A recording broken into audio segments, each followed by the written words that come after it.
Buenas tardes, bienvenidos a una nueva puesta al día de la Sociedad Canaria de Pediatría de Las Palmas, que hemos propuesto hacerla una al mes o al menos cada 2 meses. Y en esta ocasión el tema que hemos propuesto es, ¿y si se tratara de una enfermedad lisosomal?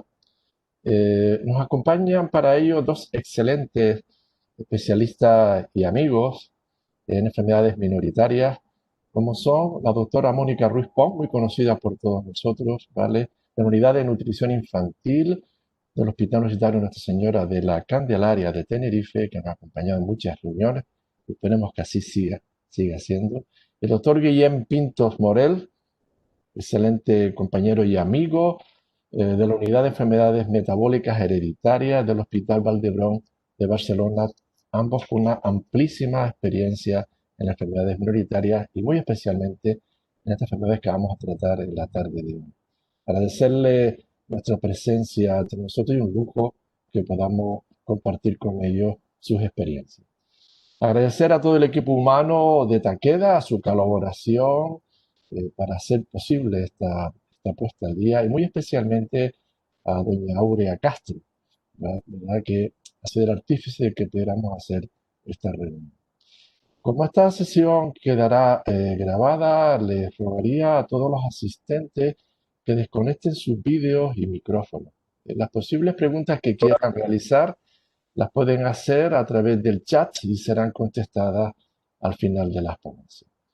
Sin más, comenzaré yo a hacer una breve introducción de lo que son las enfermedades lisosomales y la enfermedad de Gaucher y de Niemann-Pick tipo B.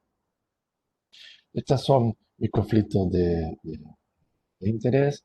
Y bien, recordar que los lisosomas, antes que nada, son unas organelas citoplasmáticas, eh, son esféricas y que se encuentran eh, eh, dentro de su interior con unas importantes hidrolasas ácidas que actúan como su nombre indica pH ácido. Su verdadero actividad tiene lugar a pH 4. Y esta actividad no la realiza en el citoplasma, que su pH es neutro, sabemos que es 7,2. Estas hidrolasas ácidas se encuentran cubiertas en unas membranas lipoproteicas y descomponen una cantidad de macromoléculas como polisacáridos, proteínas, lípidos y ácidos nucleicos principalmente, y que descomponen en azúcares, precisamente en lípidos, otras sustancias que luego son excretadas al citoplasma y que son recicladas posteriormente en otras sustancias. Realmente los lisosomas que he leído en algunas son como verdaderos policías que se encuentran dentro del citoplasma, unos policías que van controlando todo, pero aparte de policías, engullen todo lo que perturba el orden natural de la célula. Cualquier cosa que sí, el lisosoma la engulle. Pero no solamente los lisosomas tienen esta función, sino tienen otra función también de fagocitosis. Se encontrará sobre todo en las células del organismo que más situaciones tienen de, eh, de destrucción, en la autofagia, en la reparación de membrana, en la señalización celular, en la remodelación ósea, en la inmunidad, también en la neurotransmisión y en la apoptosis celular. Un órgano que está hoy en muchos estudios se encuentra otras posibles funciones que pudieran tener en el organismo. ¿Qué son las enfermedades lisosomales? Las enfermedades lisosomales son un grupo heterogéneo que comprende más de 50 enfermedades, son enfermedades de origen genético, y estas enfermedades lo que provoca es que esas macromoléculas no se puedan degradar y que por tanto se acumulen dentro de los lisosomas. Esas macromoléculas no degradadas pueden activar una activación de todas las cascadas patogénicas y en algunos casos provocar una difusión multiorgánica progresiva y un acúmulo de estas sustancias que no son degradadas y es lo que provocará las distintas entidades. Pueden ser provocadas por esa deficiencia de las hidrolasas ácidas interlisosomales, bien por deficiencia de las proteínas activadoras, bien por defecto de la biogénesis de los lisosomas o de los transportes de la membrana lisosomal. Cualquiera de estas situaciones pueden provocar una enfermedad lisosomal que en conjunto tienen una prevalencia de 1 por 5.000 recién nacidos.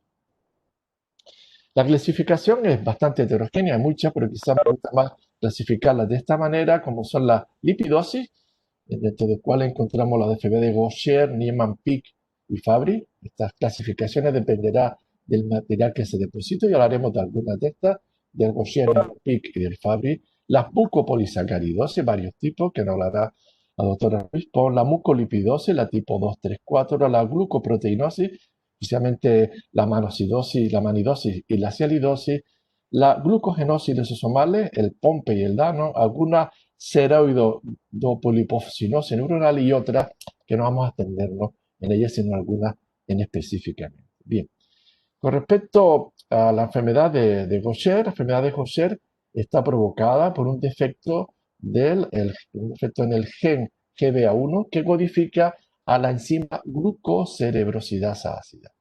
La glucocerebrosidasa ácida lo que hace es descomponer la glucosilceramida, no la puede descomponer en glucosa y en ceramida y por tanto queda acumulada esta glucosilceramida en los lisosomas de los macrófagos de las células del sistema retículo endotelial. Todo este depósito que va a tener de estas sustancias son los que provocará toda la sintomatología y toda la evolución que van a tener estos pacientes. Es la enfermedad lisosomal más frecuente, una prevalencia que oscila entre unos 40.000 a unos 60.000 y aproximadamente la mitad de los pacientes con enfermedad de Gaucher van a manifestar su sintomatología antes de los 18 de edad y un 38% antes de los 10 años de edad. Ya estamos viendo aquí una niña de la que nosotros controlamos, luego veremos posteriormente, y su primera manifestación suele ser en forma de esplenomegalia. Sin embargo, en la infancia la enfermedad de Gaucher es más grave, su evolución clínica puede ser más rápida, tienen un peor pronóstico, pero el tratamiento enzimático sustitutivo precoz mejora mucho su respuesta terapéutica. Por tanto, es muy importante diagnosticar prematuramente a estos pacientes, ya que entre antes lo diagnostiquemos, entre antes los tratemos, mejor va a ir evidentemente la evolución de estos pacientes. ¿Por qué se produce esta enfermedad? Ya hemos visto que el déficit de la glucocerebrosidasa ácida, pero en el fondo lo que existe es una autofagia lisosomal y una mitofagia en estos pacientes, digamos que es la patogenia última de la enfermedad. Hay que tener en cuenta, como todos los pediatras que estamos ahora aquí, que son la mayoría de los que estamos ahora conectados, nosotros estamos tratando a pacientes, a niños, o sea, a una época de la vida donde el crecimiento y desarrollo es importante. Por tanto, es muy distinto uno que se presenta la enfermedad a esta edad, en este caso el Gaucher, que se presenta en la etapa adulta. Dependerá también de la velocidad porque el sustrato se va acumulando y del lugar de almacenamiento. Ya veremos que este otro paciente un poquito mayor, donde no hay esplenomegalia, sino también hay hepatomegalia. Ahora hablaremos un poquito más. Esta enfermedad es muy variable. Hay muchas formas de presentación de ella. De una forma perinatal, grave, formas que son asintomáticas. Cuando hablamos asintomática, nunca hablamos asintomático, porque siempre puede haber algún síntoma, por ahí hablamos de pausa asintomático o paciente que tenga una sintomatología florida. Clásicamente se divide la enfermedad de Gaucher entre tipo, la tipo 1 o no neuronopática, que es la más frecuente, ocurre en el 92% de los pacientes. Se llama enfermedad de Gaucher infantil, pero realmente no debería ser. La enfermedad de Gaucher puede presentarse también en la tipo 1 en la etapa adulta.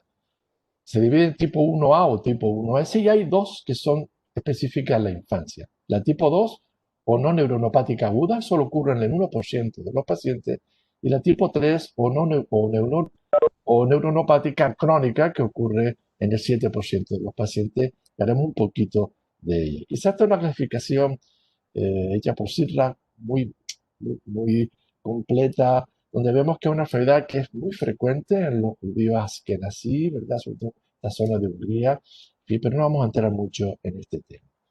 ¿Qué es lo que pasa con estos pacientes? Al no escindirse la glucosilceramida, hay un acúmulo de ellos y en menor proporción de la glucosilefingosina. Este acúmulo va a tener principalmente los lisosomas de las células del sistema retículo endotelial, donde precisamente por el hueso, precisamente la médula ósea, nuestros pacientes frecuentemente pueden hacer sintomatología de pancitopenia, anemia, plaquetopenia, etc. En el hígado, la célula de Kiefer acumula, por eso una afectación importante que puede tener hepatomegalia, afectación hepática a la larga en el vaso, en los macrófagos tisulares. La primera manifestación es la esplenomegalia, siempre más esplenomegalia que hepatomegalia. A veces las hepatomegalia en adultos pueden ser tremendamente grande. Gaucher la describió con una esplenomegalia tremenda que pasaba mucho más allá de la línea media. A nivel del hueso, donde es la segunda manifestación más frecuente en la infancia, en los osteoclatos y en los macrófagos a nivel del pulmón, manifestación pulmonar que luego veremos sucede sobre todo a partir de los 10 años de edad. La sintomatología general es similar al adulto.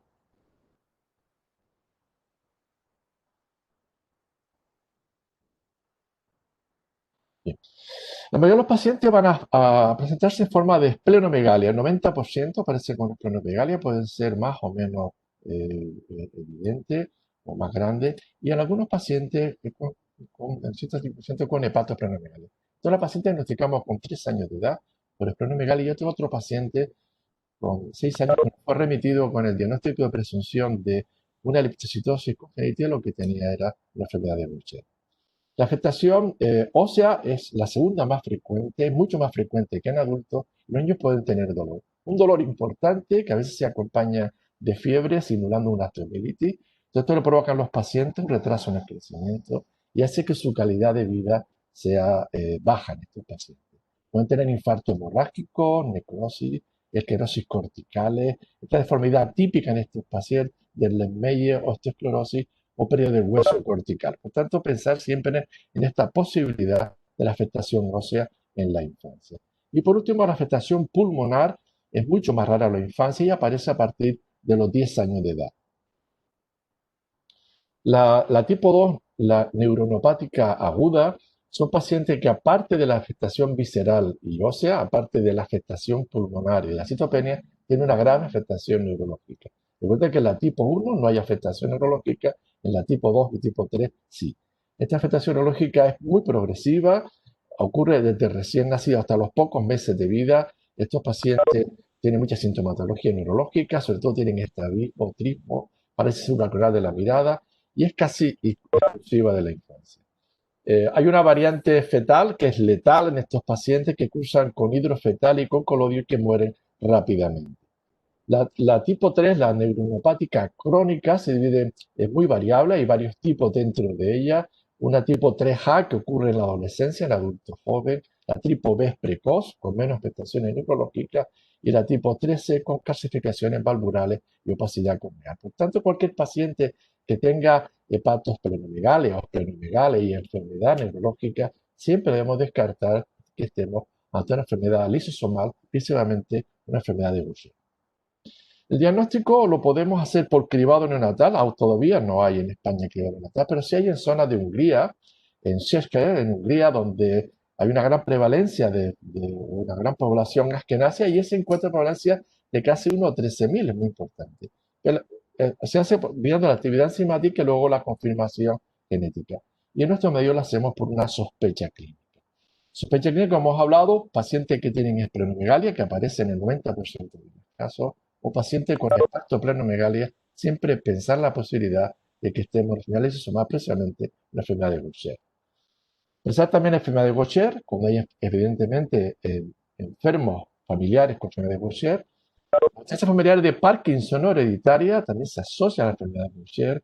Paciente con astenia prolongada, con dolor o distensión abdominal, con dolores óseos o alteraciones esqueléticas. Esa alteración que hay importante a nivel de la médula, o sea, hemorragias cutáneas o mucosas en relación precisamente con plaquetomía, talla corta en estos pacientes, retraso puberal, y toda esta anemia, trombopenia o leucopenia, o sea, afectación del sistema nervioso central, como hemos hablado anteriormente, sobre todo asociada a afectación visceral. ¿Cómo haríamos el diagnóstico de sospecha? Quizá antiguamente pensar en cualquier paciente con estos síntomas que tiene anemia y trombocitopenia, antes usaba mucho una serie de epifenómenos que ocurrían por activación de los macrófagos, como es la quitotiosidasa, que en estos pacientes se encuentran elevados de 100 a 1000 veces, que no es específico de la enfermedad de Bussier, o el aumento de CCL18 que se encuentra de 10 a 50 tampoco es específico, pero hoy en día tenemos mucha importancia con la determinación de la liso-GL1, con un diagnóstico de mucha mayor certeza para la enfermedad de Gaucher y nos sirve no solo para el diagnóstico, sino también para la monitorización del tratamiento. Algunos pacientes necesitan hacer un periodo de médula ósea, pero hoy en día no está indicado hacerlo de entrada. En la médula ósea sí que estos pacientes podemos encontrar estas células típicas de Gaucher, estos macrófagos cargados de lípidos, que los hematólogos al hacer la extensión rápidamente reconocen esta entidad. No está indicado hacerlo de entrada teniendo estas técnicas glucosila y fengosina. Cuando tenemos el diagnóstico de sospecha, tenemos que hacer el estudio de la actividad enzimática en fibroblastos con la glucocerebrosidasa ácida, es que está disminuida, o hacerla en papel, en papel seco, seco papel, en glucosito, y luego confirmarlo por estudios genéticos. Estas son las mutaciones más frecuentes en España, la N3, la N370S, que pone el 46,3%, la L44P, la G377S y la D409H. La suma de todas ellas suponen el 70% de la enfermedad de Gaucher diagnosticadas en España. No siempre hay una buena relación genotipo-genotipo, aún teniendo el mismo genotipo esta paciente. Bien, cuando se diagnostica a estos pacientes hay que hacer una evaluación inicial donde se miden muchas cosas, como la tempometría, la función hepática, perfil lipídico, la inmunoglobulina, la resonancia nuclear magnética, una resonancia de todos los huesos para ver cómo está la afectación, que no vamos a entrar demasiado en ello porque es demasiado específico. Pero sí tenemos la facilidad en estos pacientes de una muestra de sangre, como la se hace para el cribado neonatal, sacar estas pequeñas muestras y medir la glucosila y fingosina, que nos daría un diagnóstico de mucha certeza en estos pacientes, donde nos ayuda para el diagnóstico y simplificar mucho el tratamiento y el diagnóstico de estas enfermedades. Quizás esto es un esquema un poquito ya más antiguo de cómo sería el diagnóstico, donde tenemos una splenomegalia o una hepatomegalia con trombocitopenia y anemia en estos pacientes. Bien, una vez descartado otras causas de esplenomegalia, pues ir directamente a buscar el déficit hemático y diagnosticarlo luego con el estudio genético. Aquí en esta no me gusta demasiado porque hace siempre sistemáticamente un aspirado medular. No quiere decir con este que no se deba hacer, pero una prueba cruenta que hoy en día con el isogénero podemos pensar mucho en estas entidades.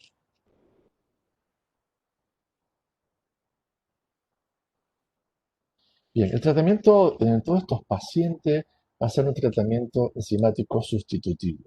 No se usa en estos pacientes el tratamiento de reducción de sustrato, aunque hay algún ensayo clínico en la actualidad que ya se está usando para niños menores de 12 años de edad. Los objetivos del tratamiento enzimático sustitutivo es disminuir la sintomatología de los pacientes, modificar su evolución y evitar las complicaciones. Estos pacientes se les pone un tratamiento con esta terapia enzimática sustitutiva. Esta razón de 60 unidades kilo intravenoso cada 2 semanas, se le pone terapia de hospital de día o tratamiento domiciliario, y a los 3 meses se reevalúan estos pacientes. Si hay una respuesta óptima, deben continuar con el tratamiento y se va ajustando la dosis según el peso y la respuesta. Si hay una reacción adversa, siempre hay que determinar los anticuerpos. Si son positivos, hay que considerar otra ácido. A veces hay una reacción, digamos, urticarial, que hay que poner la infusión mucho más lentamente. Y si hay una respuesta subóptima, hay que determinar los anticuerpos, y si son negativos, aumentar la dosis en estos pacientes. Este tiene una evolución perfecta, van muy bien estos pacientes con tratamiento estimático sustitutivo.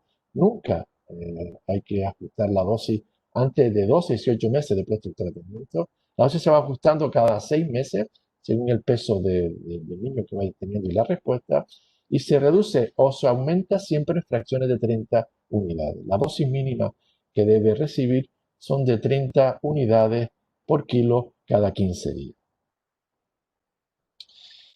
Bien, quizás esto he hablado de la enfermedad de Gaucher no suficientemente, y quisiera tocar también esta enfermedad que es la enfermedad de Niemann-Pick tipo B. No quisiera hablar de toda la enfermedad de Niemann-Pick, que son muchos tipos y muchas variables que podemos tener. Enfermedad quizás por la connotación que puede tener en Canarias. La enfermedad de Niemann-Pick tipo B es una enfermedad también de tipo lisosomal, que en este caso está provocada por un déficit de la fingomilinasa ácida humana.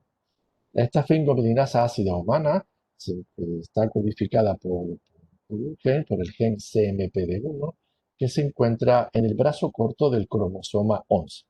Esta enfermedad es relativamente frecuente, que bueno, hablamos de unos 250.000 en población, digamos, en esta zona, como es el Magreb, Arabia Saudí y Turquía. Quizá esto tiene una connotación que luego veremos antropológica, eh, digamos, en estos pacientes, en el tipo de población que tenemos todavía aún en Canarias. Bien, este déficit de esfingomiyelinasa ácida lo que provoca es que no se pueda escindir la esfingomielina, que no se pueda escindir la ceramida, la fosforilcolina, y por tanto, igual que pasa con la enfermedad de Gaucher, va a quedar acumulada esta esfingomielina en los macrófagos del sistema retículo endotelial de todo el organismo. Depende, prácticamente afectada todos los órganos. Esta enfermedad de Niemann-Pick tipo B, hay varios tipos, la tipo A, la tipo C, con afectación neurológica, la tipo E muy grave, vamos a hacer solo esto, la tipo B. Su presentación es muy variable y muy heterogénea. Puede tener lugar en la infancia o puede empezar a tener sus manifestaciones en la etapa de adulto. Como hemos hablado, la acumulación de esta esfingomielina va a tener preferentemente lugar en la célula del sistema retículo endotelial a nivel de todo el organismo. Hay afectación pulmonar, puede haber o no hepatosplenomegalia más o menos eh, eh, visible o puede usar con pancitomía. Como hemos visto anteriormente, puede estar afectado la célula de Kiefer, a nivel del hueso, en la médula ósea, los osteoclastos del hueso, en el pulmón los macrófagos alveolares que provocarán en estos pacientes una hemopatía intersticial casi un 20% a partir de los 15, 20 años de edad y acumulación en los macrófagos tisulares en forma de esplenomegalia. Es típico hasta en un 30% de estos pacientes que aparezca la mancha rojo cereza, pero con un patrón marrón rojizo y también dolores osteoarticulares y también pueden aparecer en ellos osteopenia. Digamos que en estos pacientes también sospechamos la enfermedad cuando aparecen en estos pacientes precisamente hepatoesplenomegalia.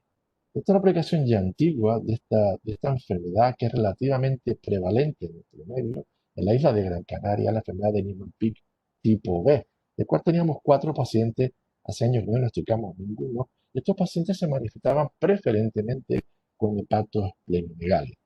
Estos pacientes que tenemos en nuestro tipo, también en otras personas, pueden cursar también con dislipemia, o sea, disminución del HDL, aumento de los triglicéridos, de la LDL, enfermedad coronaria con los adultos, puede disminuirse el crecimiento, disminuir la velocidad de maduración ósea, tanto en niños como en adolescentes, disminución de la IGF-1, una pubertad tardía y puede aparecer osteopenia con fracturas patológicas. Sin embargo, en estos pacientes el diagnóstico lo vamos a hacer preferentemente por médula ósea, la visiopatía está mucho más contraindicada, donde encontramos también las células típicas de Niemann-Pick, que son estos histiocytos vanculados que al similar a la enfermedad de Gaucher tienen otro tipo distinto, ya el hematólogo lo hace sospechar en esta enfermedad.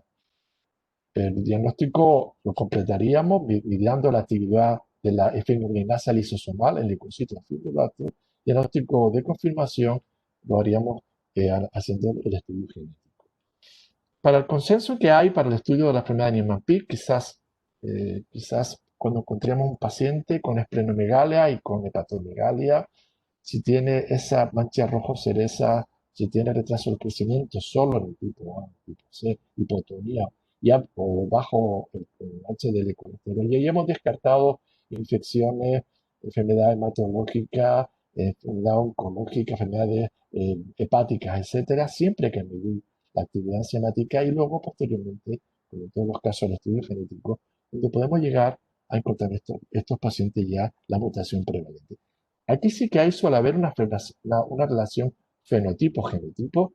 Vemos que en nuestro paciente la prevalencia de 0,8 a 1 por 100.000, un poquito más alta que en la zona del Magreb, y encontramos ese tipo de enfermedad también es frecuente en la población judía. Vemos que en nuestra mutación, la mutación encontramos en nuestro medio, en una mutación leve en estos pacientes. Estos pacientes hoy en día, con mutación leve, tienen ahora casi 30 años, han evolucionado muy bien, no han tenido prácticamente ningún tipo de problema. Y esto nos hace recordar otra serie de enfermedades que vemos en nuestro medio, como la enfermedad de Wilson, prevalente en nuestro medio, con esta mutación, la L708P, un cambio de leucina postprolina en la posición 708.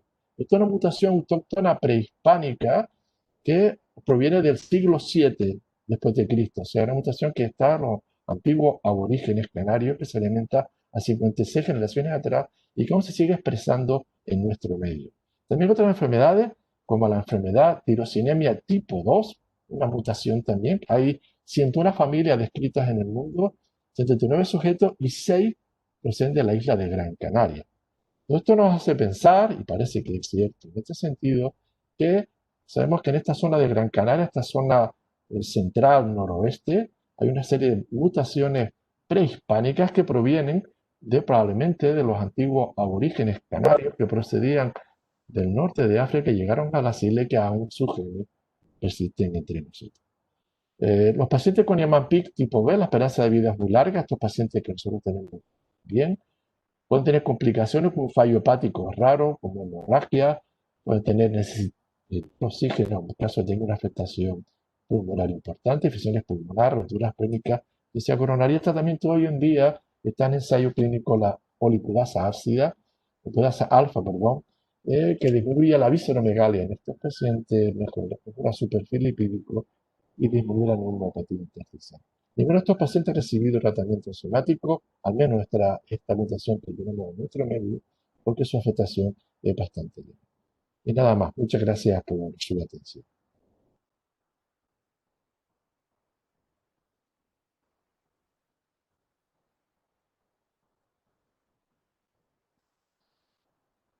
A continuación, nos hablará el doctor Guillem Pintos sobre la enfermedad de Fabry. Cuando quiera, Guillem.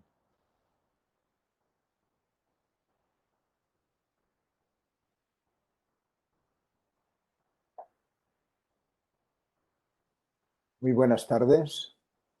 Muchas gracias por la invitación al doctor Luis Peña. Es un placer poder estar aquí esta tarde con ustedes de la Sociedad Canaria de Pediatría de Las Palmas y además acompañado del doctor Luis Peña y de Mónica Ruiz Pons, que somos amigos, colegas desde hace mucho tiempo.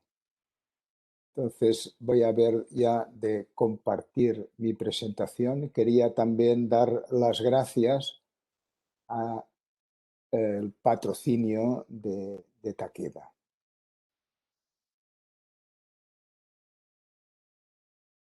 Entonces vamos a poner la presentación.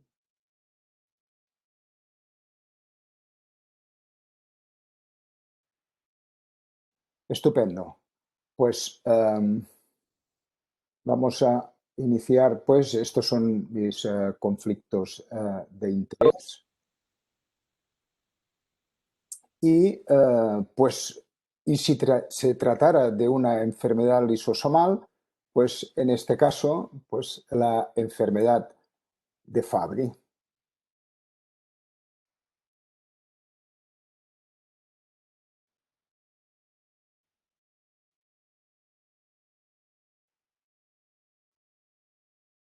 Bien, el doctor Peña ya ha comentado acerca de algunas generalidades de las enfermedades lisosomales y simplemente quería remarcar el hecho de que los enzimas que se encuentran aquí en el lisosoma, que son la mayor parte pues enzimas hidrolíticos tienen esta actividad, como ha comentado él, a un pH ácido. Y el lisosoma no solo está para el reciclaje de estas macromoléculas, sino que también es un orgánulo que tiene una muy importante acción de control y de regulación de todo el proceso de la autofagia.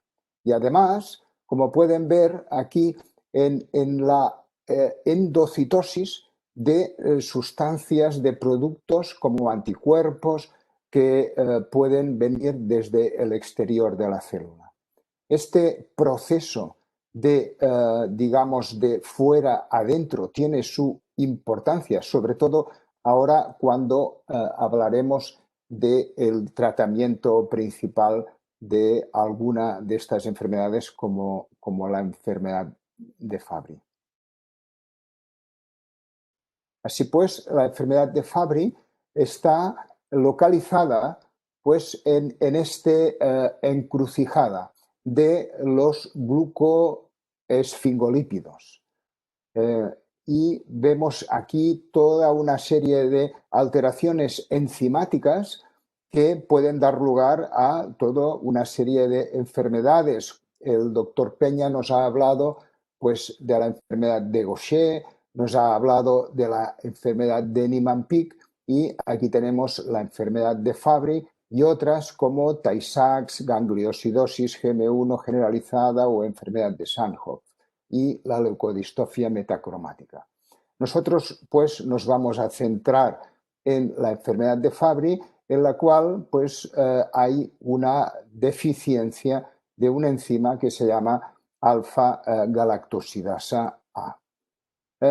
Tener presente también este enzima, la ceramidasa, porque es ahora pues es una enzima que se utiliza para lo que es la reducción de sustrato. Enfermedad de Fabry es pues una enfermedad de depósito lisosomal, una enfermedad genética por déficit de alfa-galactosidasa A y en la cual pues, se acumula un producto que es el GB3 o también llamado globotriosilcerámido. Aquí veis su composición.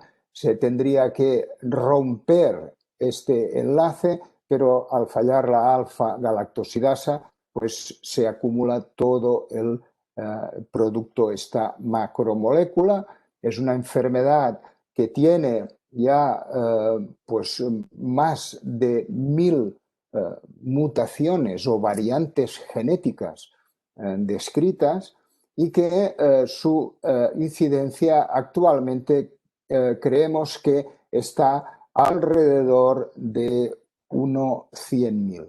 Es verdad que se han hecho algunos estudios con, sobre todo en cribado neonatal genético y se ha visto que en estos casos pues, la incidencia puede ser mucho más elevada. Y entonces esto nos da una característica importante y es que en las publicaciones antiguas pues la incidencia, prevalencia, la frecuencia de estas enfermedades se basaba sobre todo en manifestaciones clínicas de formas que llamamos clásicas de la enfermedad. En cambio, cuando se hace un estudio genético, como hizo el doctor Spada en Italia o como se hace en Taiwán, pues entonces ahí podemos encontrarnos con formas que son atípicas, formas, por ejemplo, de enfermedad de Fabry de tardías o de late onset que antes probablemente no eran diagnosticadas.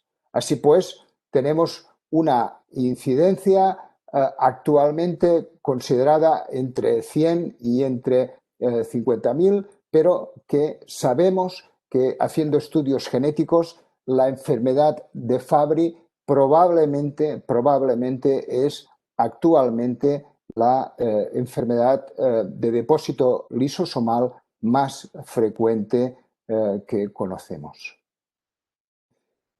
Como enfermedad lisosomal, la enfermedad de Fabry está sobre todo se conoce por sus manifestaciones en la vida adulta.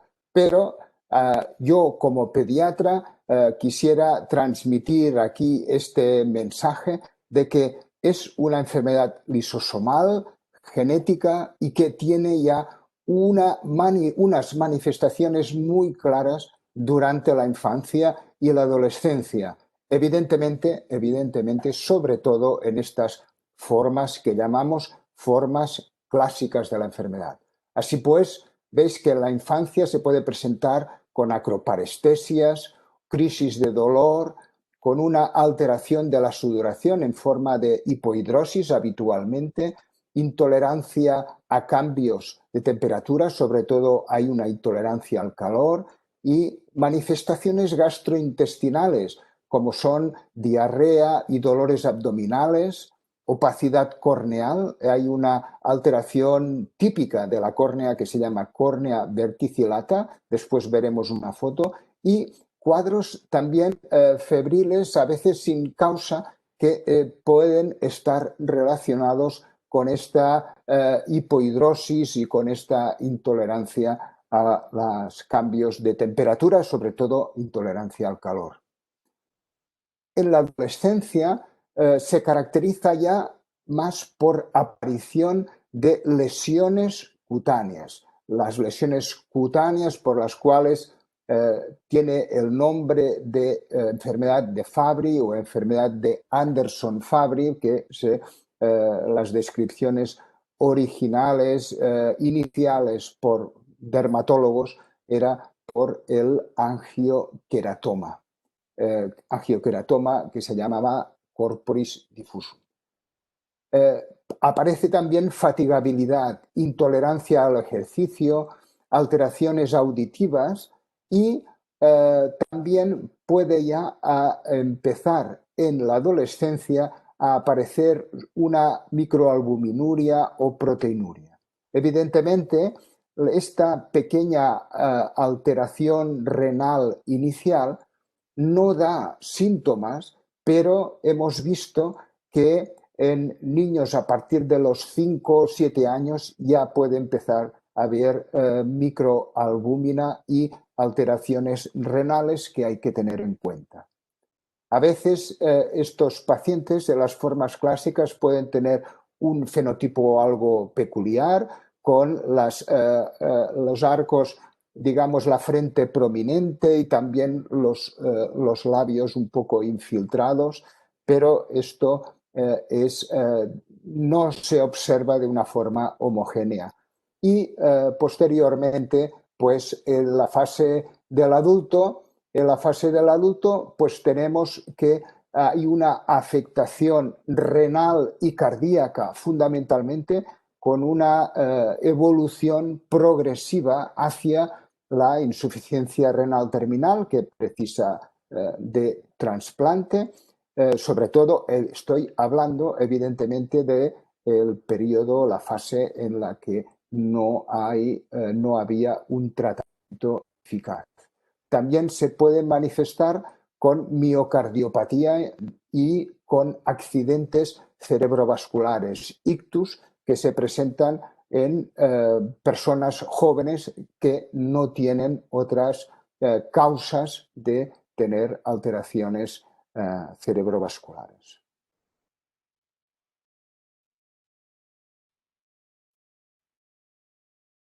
Esto es una imagen típica de lo que es el angioqueratoma. Como veis, son unas lesiones cutáneas rojo-vinosas, algo sobreelevadas y con una superficie dura, por lo que se llama angioqueratoma, y no son dolorosas, suelen aparecer en la zona del abdomen periumbilical y también suelen aparecer en la zona, llamamos, en el área del bañador, alrededor también en las nalgas y en la zona genital. Y esto sería esto que se llama la córnea verticillata. La córnea verticillata son estas opacidades que hay que irlas a buscar. No producen alteraciones, no producen alteración de la visión, pero se tienen que ver con lámpara de hendidura, no se ven a simple vista y por tanto hay que irlas a buscar porque es un dato muy orientativo hacia enfermedad de Fabry. Ahora les voy a presentar un ejemplo de lo que podría ser la forma de manifestación de esta enfermedad en un adolescente, para demostrar que es una enfermedad que los pediatras tenemos que tener digamos, como índice de sospecha para poder hacer un diagnóstico precoz, porque es la mejor manera de poder llegar también a un tratamiento temprano. Motivo de consulta, pues, de este adolescente: dolores abdominales recurrentes, con distensión abdominal, diarreas intermitentes, acroparestesias, predominantemente en relación con el ejercicio.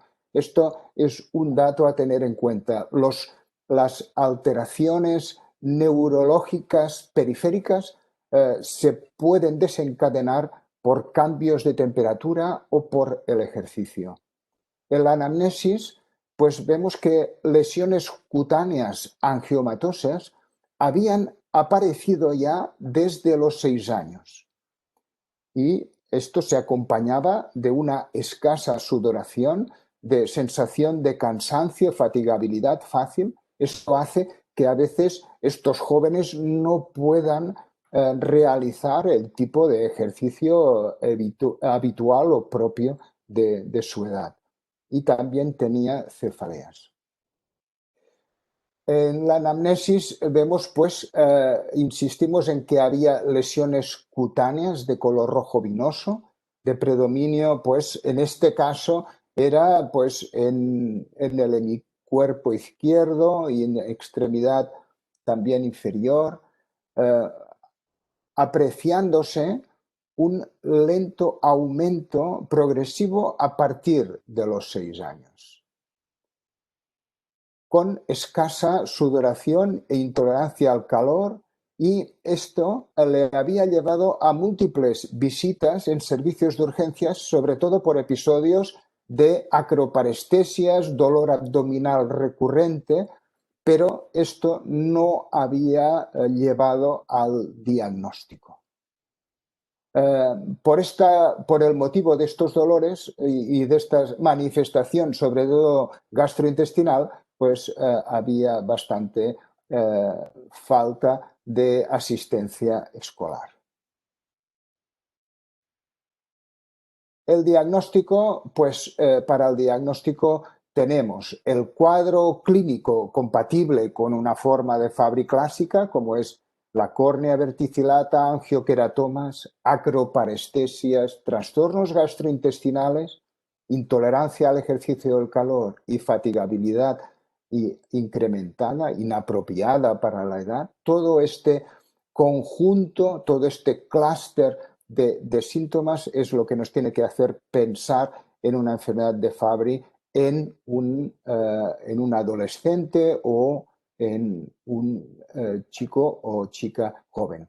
Antes no he comentado que es una enfermedad que está ligada al cromosoma X y que las mujeres o las niñas pueden tener unas manifestaciones muy similares a las de los niños, pero a veces con un cierto retraso en la aparición.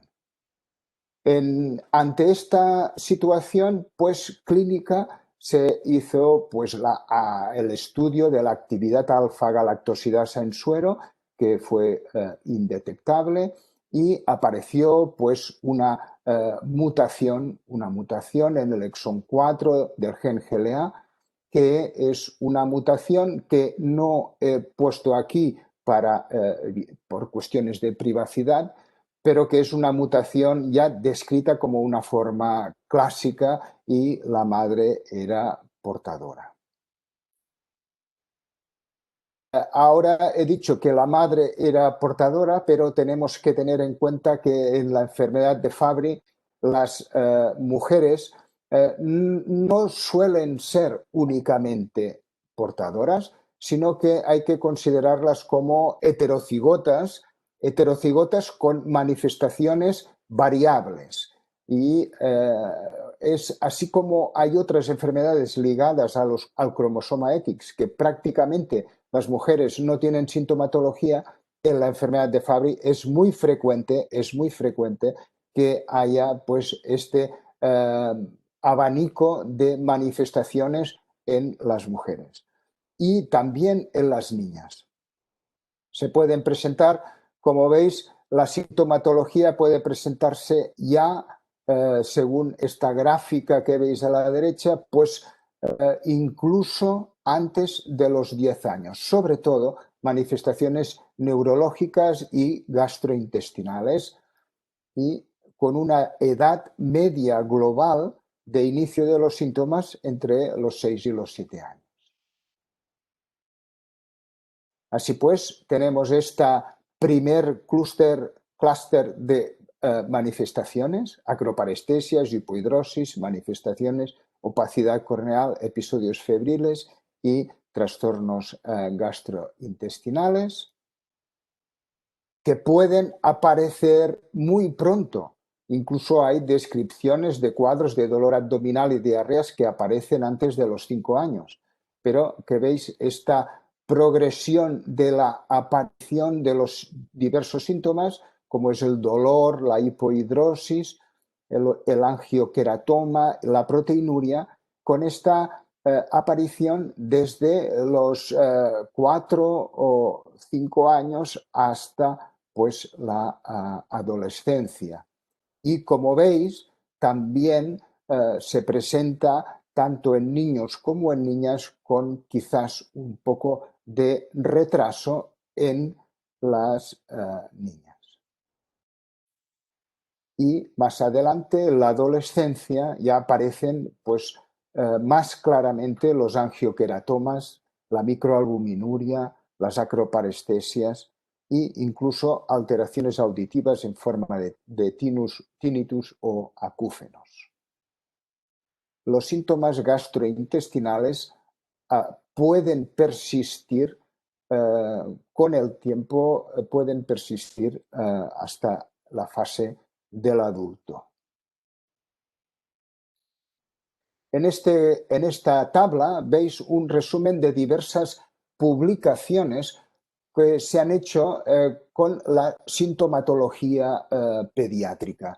Y simplemente para remarcar que en el conjunto de estas publicaciones, globalmente, vemos que las manifestaciones más importantes son estas que hemos comentado, del dolor neuropático, la córnea verticillata y las manifestaciones gastrointestinales. Por tanto, estos son los datos clínicos que nos tienen que hacer pensar en la posibilidad de una enfermedad de Fabry. Para los criterios diagnósticos, pues tenemos tanto en hombres como en mujeres, pues el hecho de que exista pues una variante genética en el gen GLA y en los hombres pues la actividad enzimática en las formas clásicas estará o indetectable o muy baja, con una actividad de menos del 5% en las formas clásicas. En cambio, en las mujeres, por el hecho de ser heterocigotas, pueden haber actividades enzimáticas que estén incluso dentro de la normalidad. Por tanto, aquí la actividad enzimática en las mujeres no nos sirve para el diagnóstico. Entonces, teniendo en los dos casos una variante genética más alguna de estas tres características, como puede ser pues, manifestación clínica o elevación del liso-GB3, que es el biomarcador hoy día más fiable, o también la presencia de un miembro directo de la familia con una enfermedad de Fabry claramente definida y con una mutación o variante genética bien conocida. En algunos casos pueden haber lo que se llaman variantes genéticas de significado incierto. En estos casos, cuando la clínica no está clara o cuando el significado de la mutación genética tampoco es evidente, hay que confirmar el diagnóstico, si puede ser con alguna demostración de que se produce depósito de GB3 en alguno de los tejidos principalmente afectados. El más fácil de obtener es, sobre todo, pues, la biopsia de piel, pero en los pacientes que presenten pues, proteinuria, la biopsia de riñón nos puede dar una información mucho más clara, y en los pacientes con una miocardiopatía evidente que se demuestra por ecografía o por resonancia magnética cardíaca, algunos cardiólogos consideran que se puede hacer una biopsia endomiocárdica, pero quizás con la resonancia puede ser ya suficiente el diagnóstico actualmente. Este es el marcador del liso-GB3 o globo trioesfingosina, que vemos que en las formas clásicas en adultos pues está claramente elevado. En cambio, en las formas de inicio tardío o atípica no es tan evidente esta elevación, así como pues en las mujeres. El liso-GB3 se relaciona bastante con lo que es la actividad enzimática. Cuando la actividad enzimática en los hombres o en mujeres sintomáticas está disminuida, en estos casos, pues la elevación del liso-GB3 también se puede ver claramente, aunque en las mujeres siempre puede haber algunas formas que estén, digamos, casi en la normalidad. Veis aquí en este ortográfico cómo los hombres con las formas de inicio tardío o las formas clásicas tienen elevaciones considerables del liso-GB3 que les diferencia de las elevaciones que se pueden encontrar en mujeres, en que puede haber mujeres con cifras de liso-GB3 claramente altas, en cambio en otras situaciones puede ser casi dentro de la normalidad. ¿Qué produce el liso-GB3? El liso-GB3 es un biomarcador que es muy importante para explicar la fisiopatología de la enfermedad. Y esta es una teoría que se está poniendo en evidencia cada vez más, y es esta actividad proinflamatoria del liso-GB3 a través de, digamos, del Transforming Growth Factor o de otros factores que pueden condicionar a la larga, junto con la apoptosis, fibrosis y esclerosis, tanto a nivel renal como a nivel cardíaco. Y es importante porque es importante tener presente este aspecto, porque cuando nosotros tenemos ya un órgano con fibrosis o esclerosis instaurada, entonces ya el tratamiento ya no será tan eficaz o efectivo como nosotros quisiéramos, y muchas de estas lesiones pueden ser irreversibles en este momento.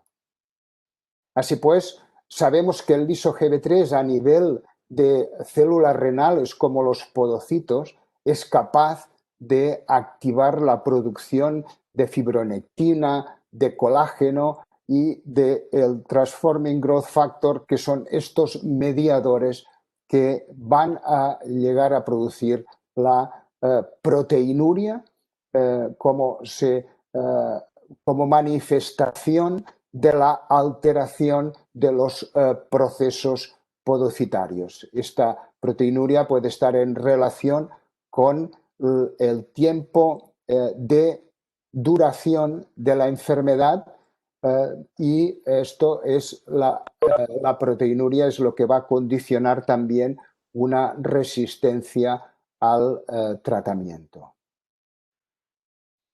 Esta es la evolución de la albuminuria en jóvenes desde los 4 o 5 años hasta la adolescencia, en la que se ve que progresivamente va apareciendo proteinuria en los primeros años de la vida, en pacientes que no han estado recibiendo tratamiento.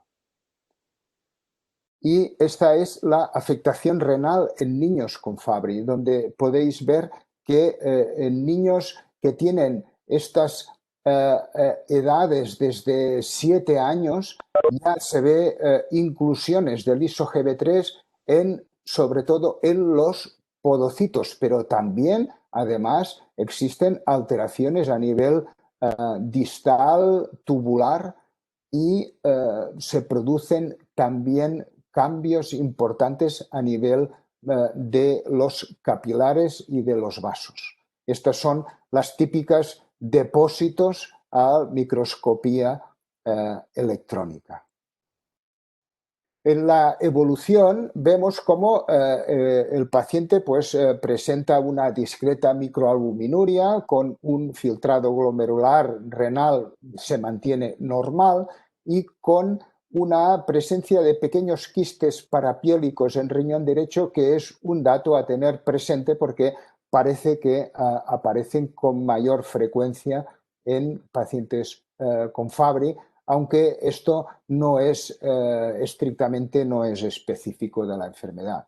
Estos son los típicos depósitos, pues estas imágenes de estas formas que se llaman en forma de cuerpos de mielina, que serían típicos de los podocitos.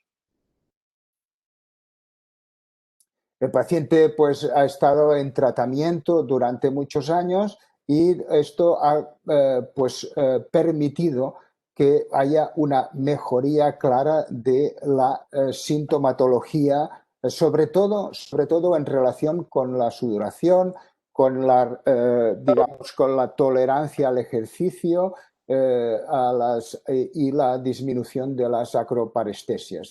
Las lesiones cutáneas persisten siempre, independientemente del tratamiento, y la sintomatología gastrointestinal es variable también un poco en función de la dieta que lleve cada paciente, pero con tendencia pues, a la mejoría. Y con los años pues mantiene una proteinuria leve, pero sin afectación de la resonancia craneal ni tampoco miocardiopatía. ¿Cuándo iniciar el tratamiento en los pacientes? Pues está claro que hay un consenso en cuándo iniciar el tratamiento siempre que haya manifestaciones claras renales o cardíacas. Aquí, en lo que respecta a pediatría, no hay un consenso total en cuanto a iniciar los pacientes que están con mínima sintomatología, aunque mi opinión personal es que en los pacientes que tienen una historia clara, familiar, con una mutación clásica, con una elevación del liso-GB3, también evidentemente con cifras significativamente elevadas, pues hay que empezar el tratamiento pronto. ¿Por qué? Pues porque el tratamiento será tanto más eficaz cuanto antes empiece y siempre que no hayan ya, como hemos comentado antes, pues lesiones de fibrosis que sean irreversibles. En este trabajo que hemos hecho recientemente, hemos publicado recientemente con pacientes que están en el registro FOS, una de las cosas que vemos claramente es que si empezamos el tratamiento antes de los 18 años, pues entonces tendremos mucha mejor respuesta y mantenimiento del filtrado glomerular que, en cambio, si empezamos el tratamiento más tarde de los 30 años, el filtrado y va disminuyendo progresivamente a pesar del tratamiento. Y lo mismo también para el mantenimiento de la función miocárdica. Ya estoy acabando, doctor Peña. Entonces, enfermedad de Fabry pediátrica, conclusiones, que es una enfermedad lisosomal multisistémica, que hay una afectación tisular muy temprana, que está demostrado con biopsias renales sobre todo, y que el tratamiento enzimático sustitutivo con criterios de consenso para su iniciación y retirada. Hay una evidencia creciente de la eficacia del tratamiento sustitutivo en niños mayores de 7 años, adolescentes y adultos jóvenes, y que el tratamiento en general es bien tolerado a pesar de que pueden aparecer anticuerpos.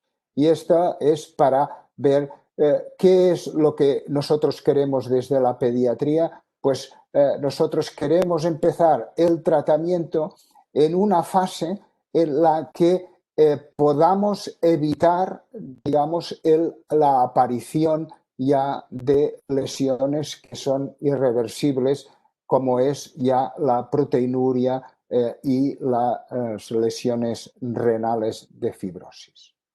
Muchas gracias por su atención.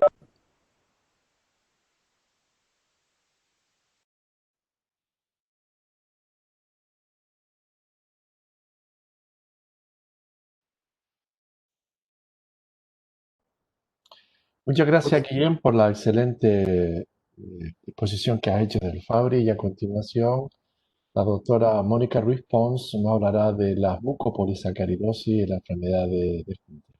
Cuando quieras, Mónica. Gracias.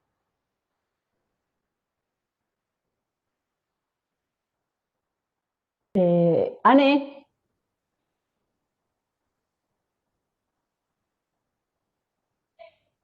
¿puedes venir, por favor?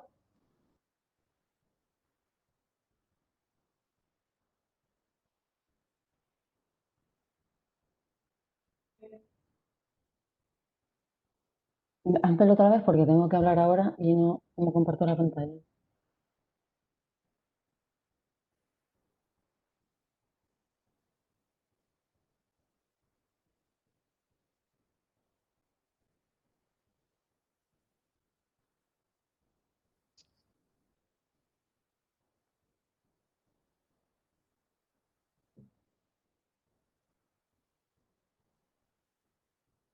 Aquí está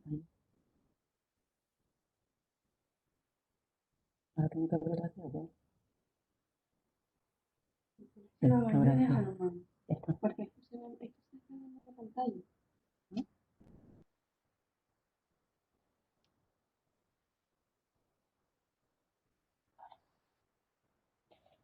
Eh, Hola, buenas tardes o buenas noches a todos. Perdón por esta introducción informática con mi hija, pero no me salía la pantalla completa para poder compartir con vosotros. Quiero darle las gracias al doctor Peña por permitirme participar en esta reunión y a todos los que estáis con los ordenadores por estar aquí a estas horas compartiendo el lisosoma, que es un poco, la verdad, engorroso. Yo tengo que hablar del último grupo de enfermedades que son las mucopolisacaridosis. Estas enfermedades hace muchas décadas se conocían como gargolismo porque tenían caras que se asemejaban a las gárgolas que están colgadas sobre todo en las catedrales de origen gótico y que presentaban estas facciones un poco toscas, a veces casi hasta grotescas, estas narices anchas, estas manos grandes. y por eso se les denominaba que tenían caras que recordaban a las gárgolas de las iglesias. Las mucopolisacaridosis son unas enfermedades metabólicas hereditarias que están provocadas por una deficiencia de las enzimas lisosomiales. En este caso se conocen 11 deficiencias enzimáticas que son las responsables de 7 fenotipos clínicos.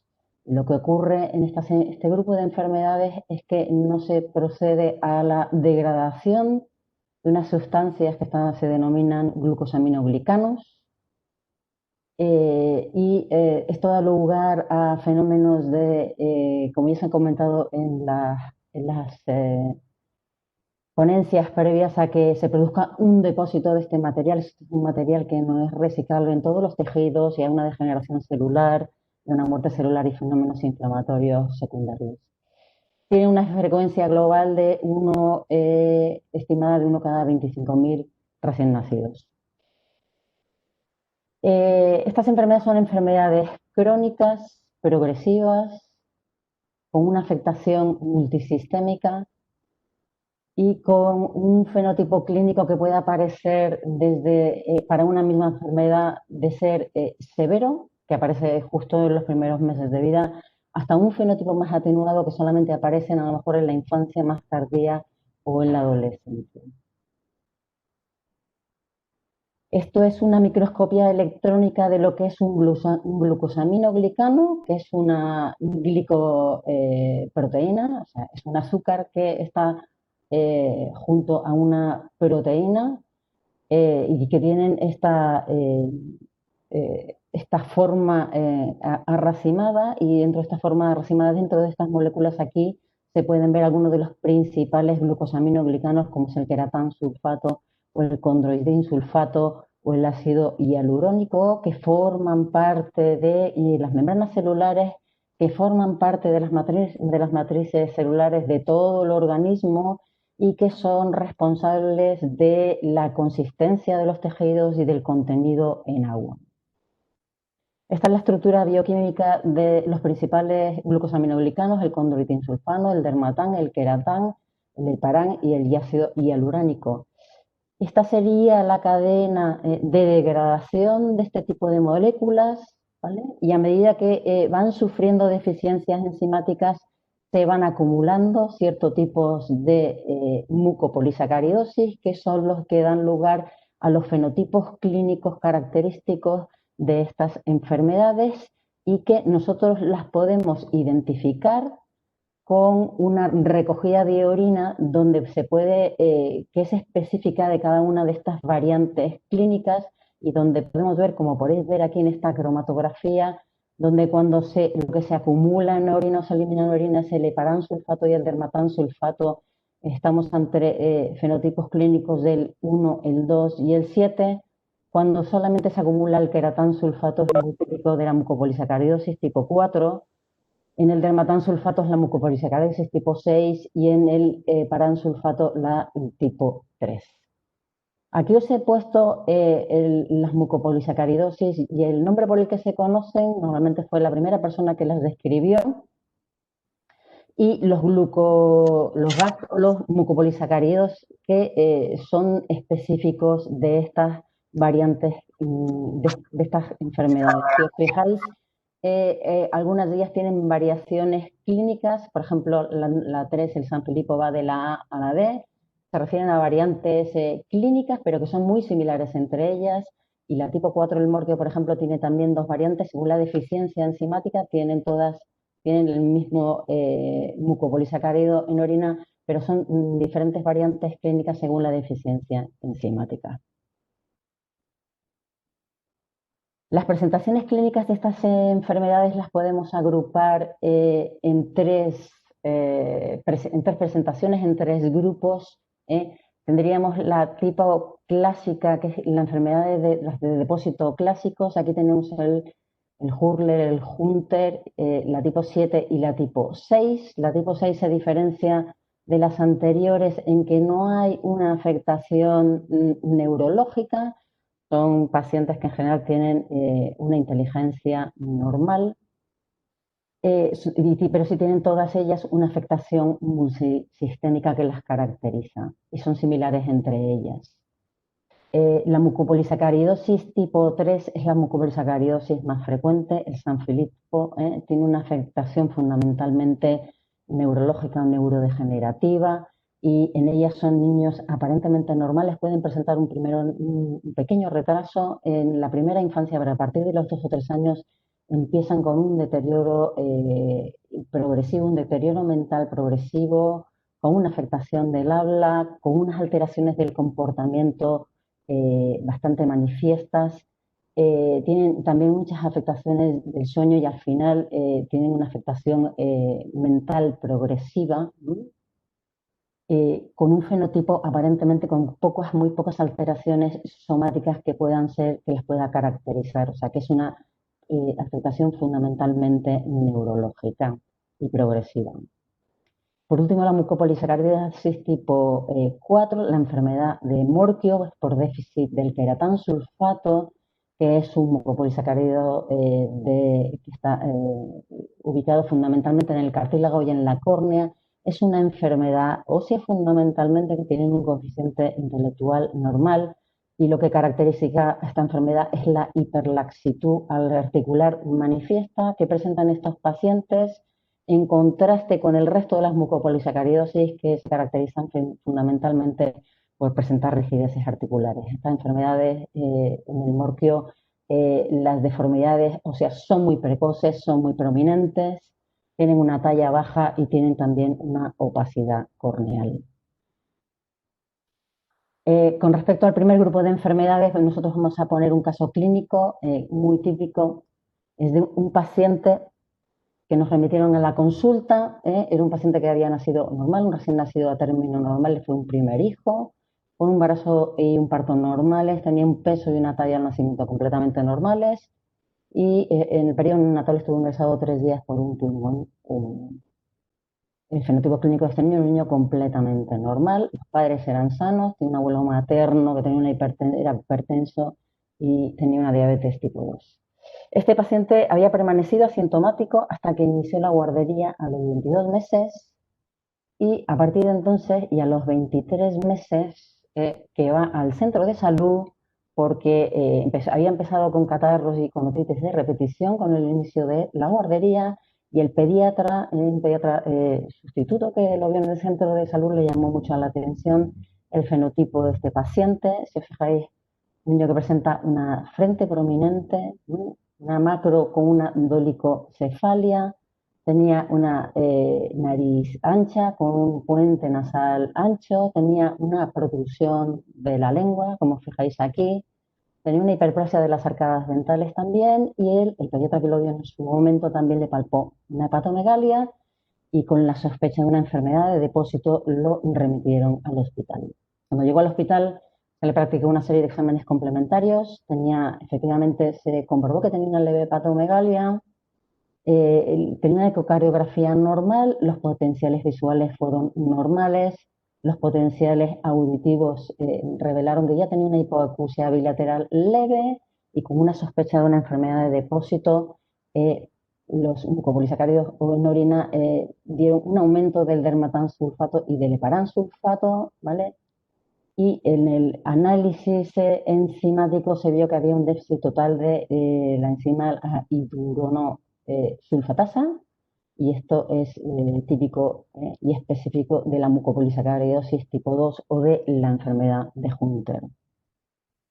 Lo que ocurre en esta enfermedad, igual que en general todas las enfermedades lisosomiales, este sería un lisosoma normal, ya se ha hablado con amplitud del lisosoma, ¿no? En condiciones normales las enzimas producen una degradación de estos glucosaminoglicanos.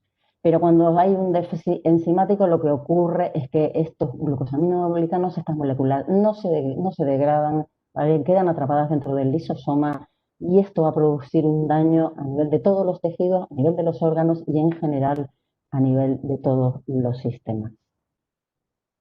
Esta es una enfermedad que, a diferencia de las anteriores, tiene una herencia ligada al cromosoma X, es una enfermedad recesiva El resto de las enfermedades, las mucopolisacaridosis, son enfermedades con una herencia autosómica recesiva, pero esta está ligada al cromosoma X y en ellas casi afectan casi exclusivamente a los hombres, ¿vale? Las mujeres son mujeres heterocigotas, son portadoras y prácticamente la mayoría, a diferencia de la enfermedad de Fabry, como ha comentado el compañero, en este caso las mujeres aquí son asintomáticas. Esta es la evolución de nuestro paciente cuando al poco ya hubo que adenoamigdalectomizarlo debido a la hipertrofia tan importante que presentaba y a los catarros de repetición. Ya tenía apnea del sueño. La resonancia a esta edad ya se veía que tenía una afectación de la sustancia blanca periventricular. Después veremos una imagen con una dilatación de los espacios perivasculares. Y a los 4 años, en el seguimiento de las ecografías, ya se vio que tenía una insuficiencia mitral y aórtica ligeras. Decir que la válvula mitral, en general, en las mucopolisacaridosis, es la válvula que más se afecta y, en segundo lugar, la válvula aórtica. A los 6 años hubo que intervenirse de una hernia inguinal izquierda, ¿vale? A los 8 años ya hubo que colocarle unos audífonos bilaterales porque la hipoacusia neurosensorial ya pasó a ser de leve a tener a ser leve moderada, y a nivel oftalmológico en la última revisión ya presentaba alteraciones del epitelio pigmentario periférico y una hiperemia del nervio óptico como primeros signos del desarrollo de un glaucoma. Esta es la imagen de la resonancia que os acabo de comentar con la afectación de los espacios periventriculares y estas dilataciones de los vasos que veis aquí dentro.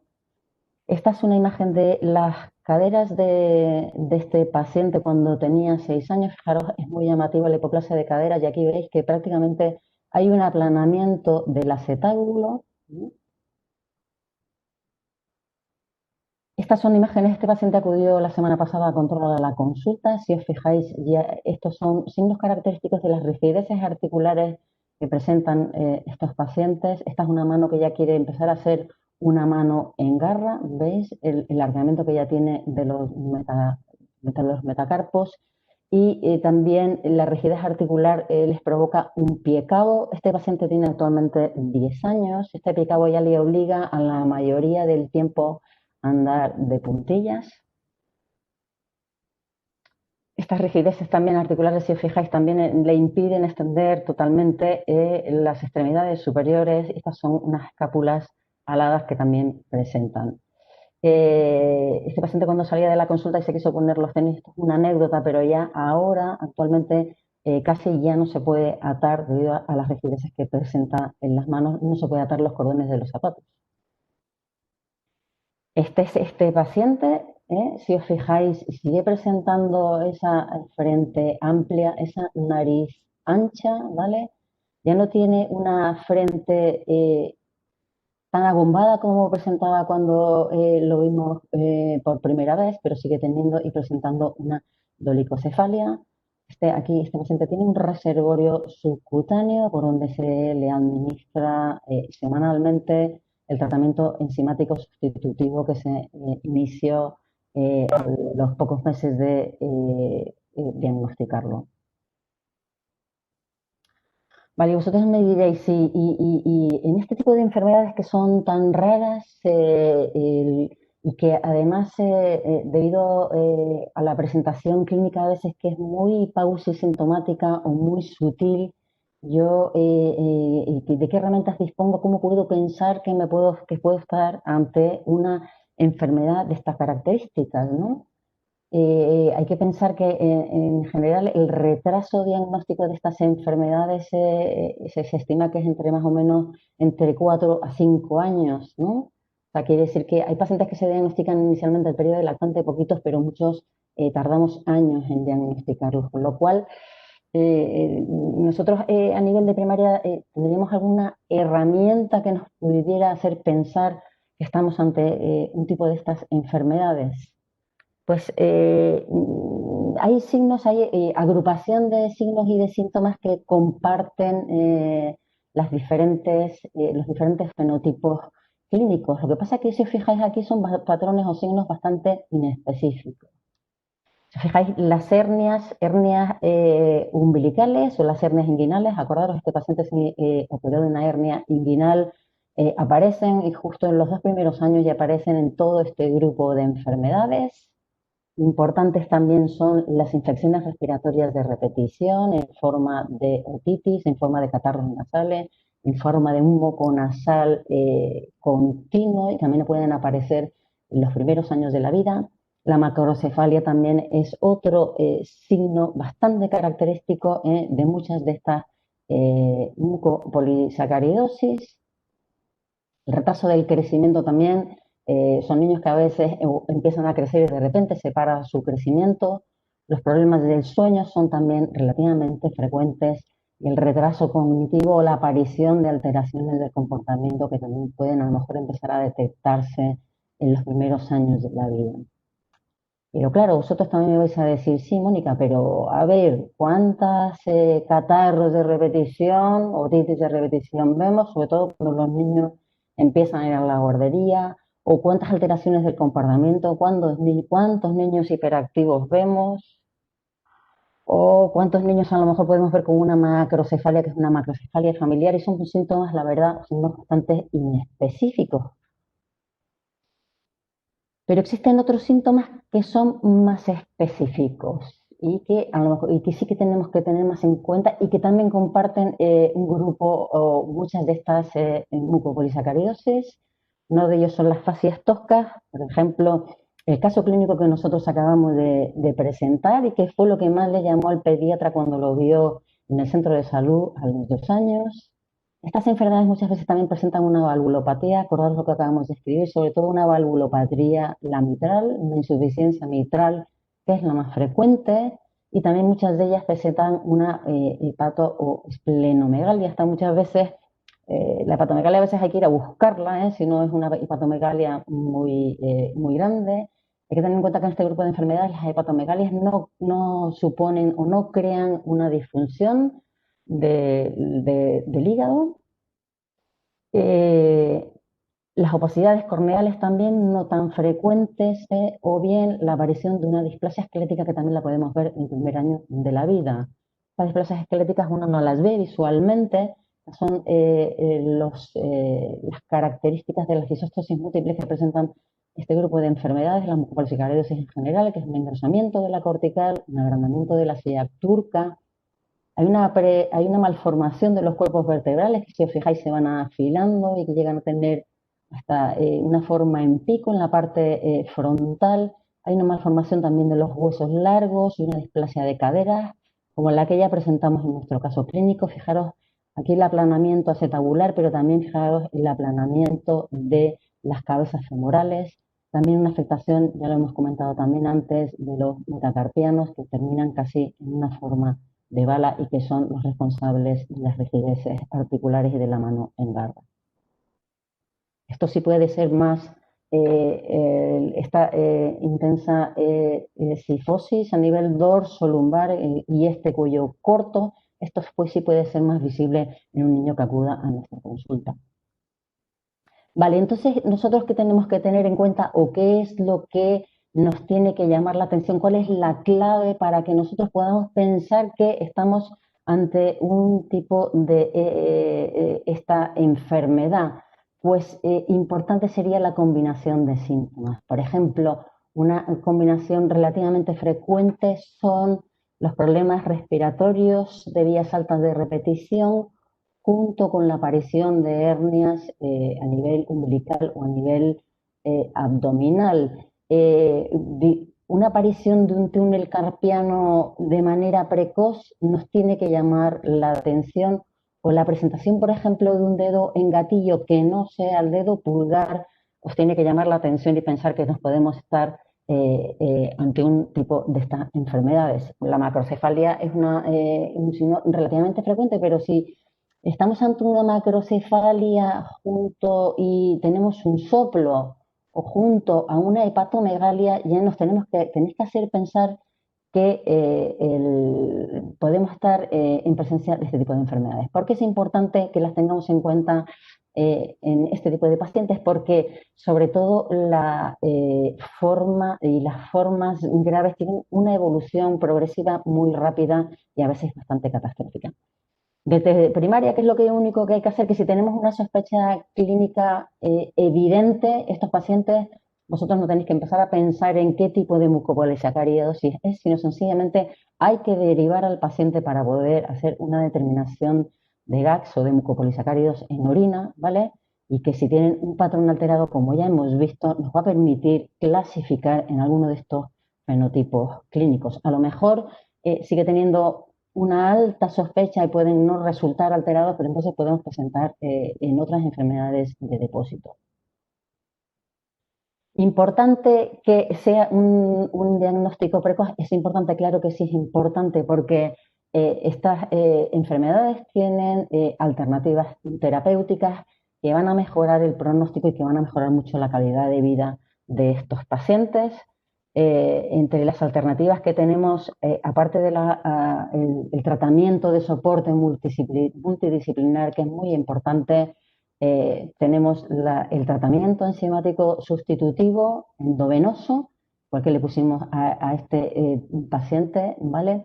El tratamiento enzimático sustitutivo endovenoso tiene como mejora, enlentece el curso de la enfermedad, mejora las megalias, disminuye la eliminación urinaria de GAGs en orina, tiene como hándicap que en este caso no atraviesa la barrera hematoencefálica, con lo cual los síntomas neurológicos no los frena. Y también tiene dificultades el tratamiento endovenoso, que tampoco penetra del todo bien en el cartílago, en huesos, y tampoco a nivel de las válvulas cardíacas.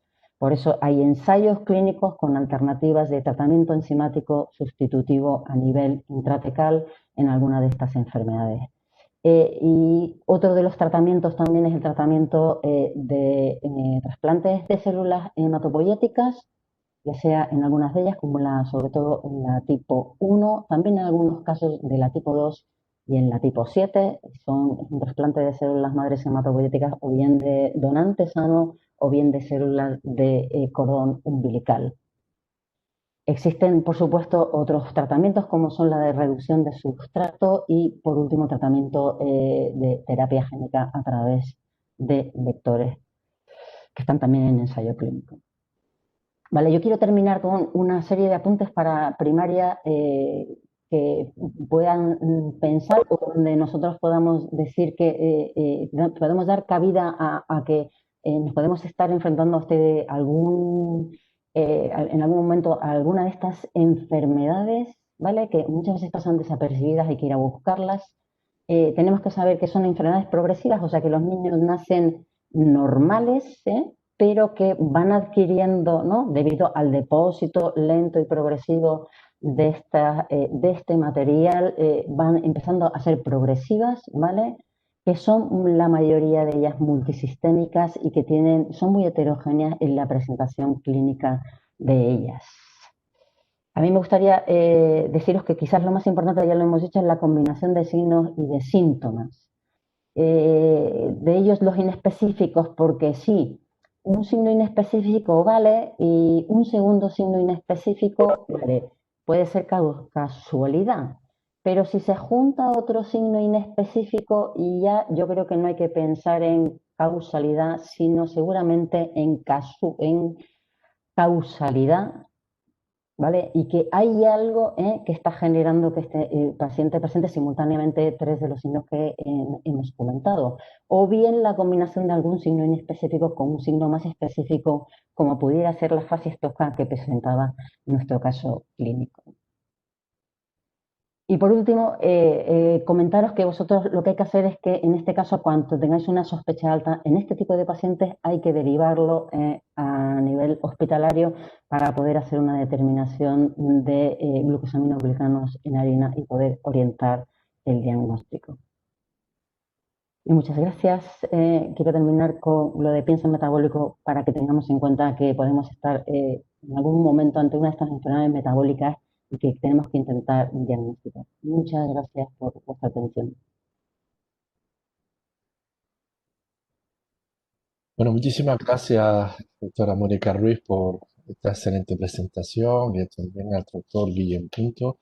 Vamos en tiempo, nos quizás dos o tres preguntitas nada más que hacer. Guillem, si puedes conectar el vídeo, te agradezco porque hay una pregunta para ti, Guillem, que pone, ¿cuál es el papel del pediatra ante los síntomas inespecíficos de la enfermedad de Fabry en los primeros años de vida y cuándo sospechar esta enfermedad de Fabry en población de riesgo? Puede ser corto lo que hagamos para ver qué Sí, rango vive la mayoría de la gente. sí. Bueno, hay que tener en cuenta que muchos de los niños que se diagnostican de Fabry lo son por antecedentes familiares. Y entonces tenemos muchos niños que pueden estar ya diagnosticados por esta historia familiar en un momento en que no tengan sintomatología. Pero si no es en estas circunstancias, el hecho de tener esta asociación de dolor neuropático y aparición de angioqueratomas, y sobre todo el hecho de que un niño que tiene una edad de correr, de sudar y de no parar en todo el día, no pueda hacer eso, estos datos clínicos nos tienen al menos que hacer pensar en esta posibilidad. El hecho, de todas maneras, de que es una enfermedad ligada a cromosoma X nos tiene que hacer buscar intensamente historia familiar de afectación renal o cardíaca que no haya sido diagnosticada, pero que puede ser la pista de que se trate de una enfermedad de Fabry. Gracias. Ah, Mónica, hablan de que, ¿qué recalcaría para sospechar inicialmente una mucopolisacaridosis en la atención primaria? Lo has explicado muy bien, pero ¿qué recalcaría, comenta, para el de primaria? ¿Qué tendría que fijarse principalmente? A ver, yo creo que la combinación de síntomas o de signos que he comentado, por ejemplo, también he dicho que un niño que a lo mejor en los primeros años tenga cirugías repetidas, ¿no? Porque puede ser un niño que haya sido sujeto de una adenoamidalectomía y si vuelve a repetir la amidalectomía porque se vuelven a reproducir los síntomas, ¿no? Y a su vez que sea un niño que encima se haya intervenido una hernia inguinal. Entonces, a veces cuando se combinan estos signos más inespecíficos, hay que tener en la cabeza, claro, que podemos estar ante un tipo de estas enfermedades. Yo creo que cuando el caso clínico que nosotros hemos puesto, que tiene una facies tosca, pues entonces ya es más, ¿no? más sugestivo de que puede ser una enfermedad de depósito o una mucopolisacaridosis.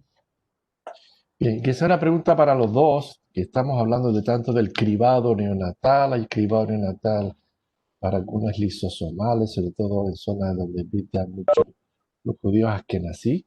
Ah, ¿Cabría la posibilidad, sé que hay algún centro que lo hace piloto, de incluir las lisosomales dentro del cribado neonatal? Mónica, empieza. No, yo creo que tú estás aquí mucho más informado porque aquí nosotros en nuestra comunidad canaria no hay, yo lo desconozco, pero no sé si en algunos lugares hay cribado para algunas de las enfermedades lisosomiales que sí lo hay, pero tú lo sabes mejor que yo creo, ¿no?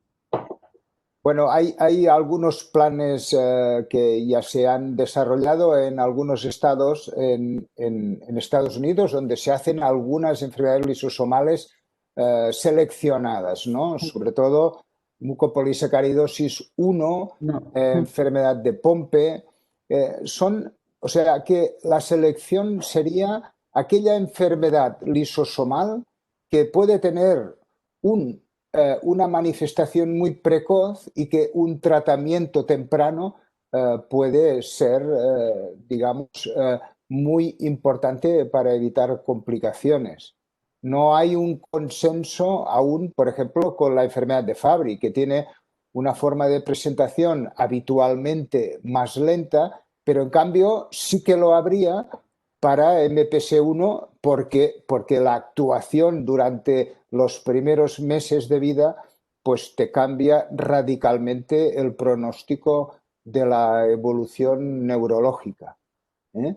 Pero bueno, técnicamente se está poniendo a punto. También nuestros colegas de Santiago de Compostela están en ello y ya hay un plan piloto también en Italia que se está desarrollando, sobre todo para estas enfermedades seleccionadas donde nuestra actuación precoz puede ser muy importante. Bueno, pues nada más, ya no tenemos más tiempo. Le agradecemos mucho a los ponentes la excelencia de sus presentaciones, a todos los compañeros que nos han seguido hasta ahora de la noche, a Guillem, una hora más en Cataluña, una hora menos en Canarias, y a Taqueda también por esta ayuda que nos ha tenido. Muchas gracias a todas y nos veremos, y a todos, y nos veremos en otra próxima puesta al día de la Socampé. Buenas noches, que descansen. Gracias. Gracias, ha sido un Hasta luego. placer.